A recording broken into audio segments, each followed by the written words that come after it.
Rain poured over the city that night, cold and merciless. On a quiet street corner, a young girl stood beside her small, rusty bicycle, her only possession left with any value. Her hands trembled as she held a piece of cardboard that read, "For sale, need money for food." Passers-by glanced at her and kept walking, umbrellas shielding them not just from the rain, but from compassion. Her name was Layla, only 16, but life had made her older than her years. Layla's stomach grumbled. It had been 2 days since she and her mother had eaten a proper meal. Her mother, once a proud factory worker, had lost her job when the company suddenly shut down, firing hundreds without warning. They had survived on hope and borrowed kindness, but now even that had run out. As she wiped tears from her eyes, a black car stopped beside her. The tinted window rolled down, revealing a man in a sharp suit, Daniel Reeves, one of the city's youngest billionaires and the CEO of Reeves Industries.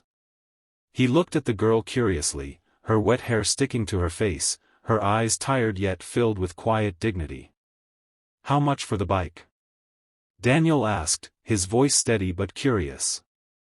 "500, Layla replied softly. He raised an eyebrow. "It's old. Doesn't look worth more than 50. Her lips trembled. "It's all I have, sir. I just need to buy food for my mom. Please." Something in her voice struck him. It wasn't desperation, it was love. He looked at her for a moment, then said, "Get in.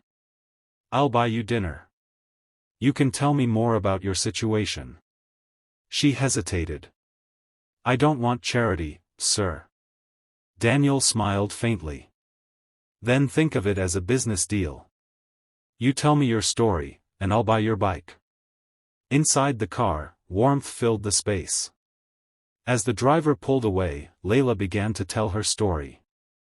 Her mother, Amira, had worked at a textile factory for 12 years, loyal, hardworking, never late. One day, she and many others were suddenly dismissed. No notice, no severance, no explanation. Since then, finding a new job had been impossible. Layla had tried selling handmade crafts and even washed cars, but it was never enough. As she spoke, Daniel's heart grew heavier. He recognized the factory name instantly.